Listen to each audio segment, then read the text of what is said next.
श्री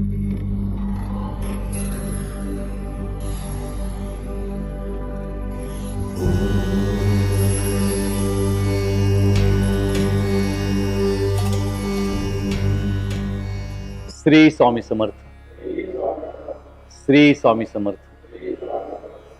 श्री स्वामी समर्थ.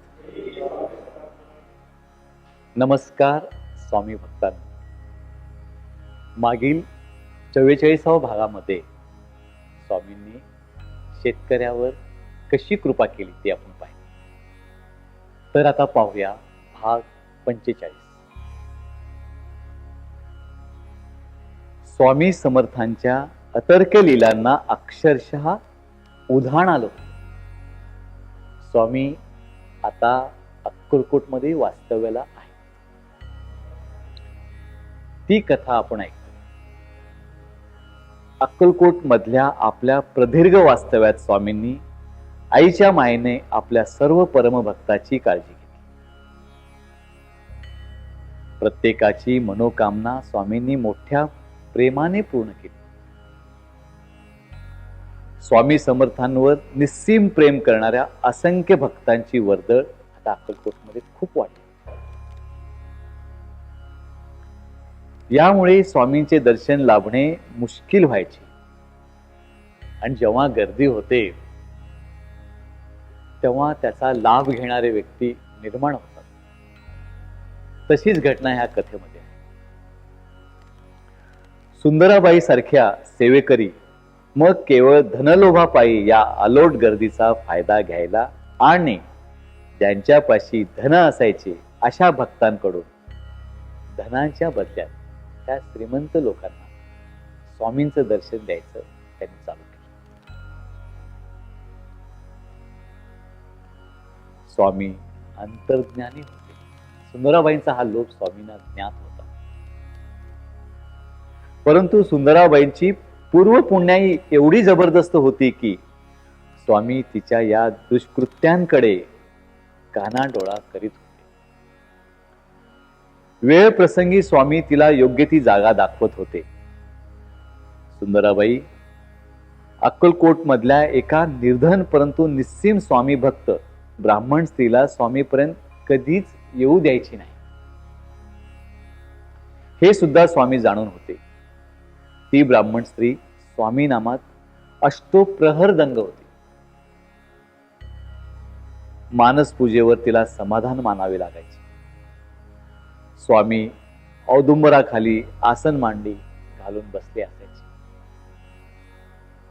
ती ब्राह्मण स्त्री स्वामींना भेटायला धावत धावत यायची, परंतु ही सुंदराबाई तिला अडवायची.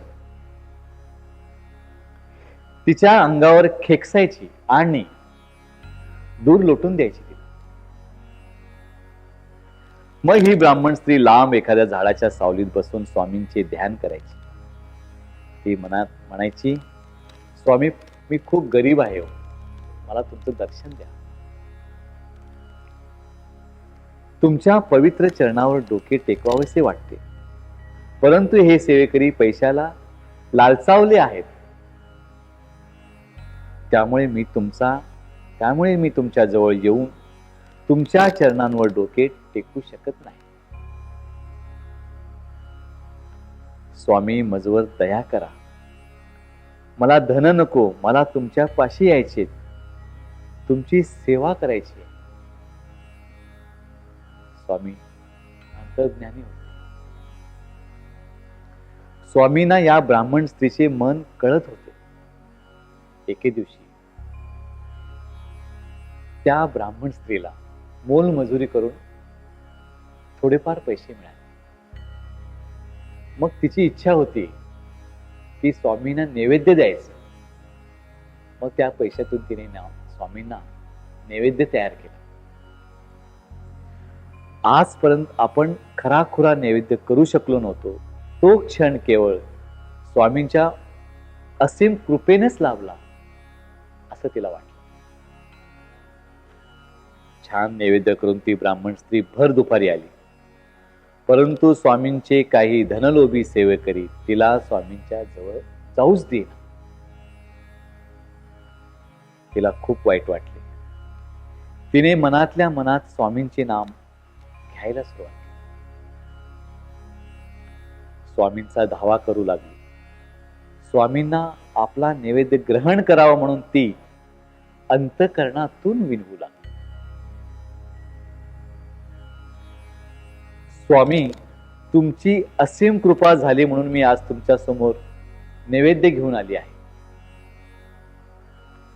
तुम्ही हा नैवेद्य ग्रहण करून मला पावन करावे. सुंदराबाई तर मला रागेत उभं राहूच देत नाहीये. अक्षरशः धक्के मारून ती मला बाहेर काढत आहे. स्वामी, निदान आजचा दिवस तरी तुमच्या जवळ येऊन हा नैवेद्य अर्पण करायची संधी मला मिळू द्या. स्वामी, मी तुमची माता आहे. या आईचा हातचा नैवेद्य ग्रहण करा ना. ती अगदी काकुळतेने म्हणते. स्वामी, मी तुमची माता आहे. आईच्या हातचं तुम्ही ग्रहण करा ना. आणि काय आश्चर्य, स्वामी सेवेकऱ्यांना म्हणाले, एक गरीब ब्राह्मण स्त्री माझ्यासाठी नैवेद्य घेऊन आली आहे. तिला कोणी अडवले तर ते मला सहन होणार नाही.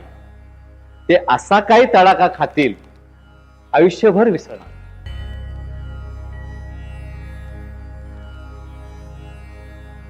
स्वामींनी सुंदराबाईकडे भेदक नजरेने पाहिले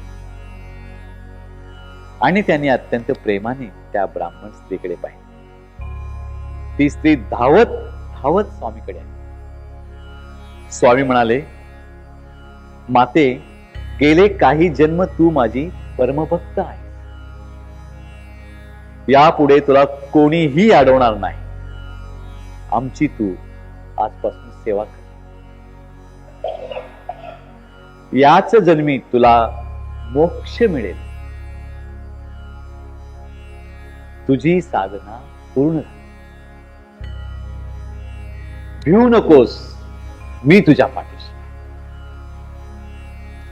त्या ब्राह्मण स्त्रीला गगनानंद झाला. तिने स्वामींचे चरण स्पर्श केला आणि स्वामींना घास भरवला. तिची इच्छा पूर्ण झाली. श्री स्वामी समर्थ. श्री स्वामी समर्थ. श्री स्वामी.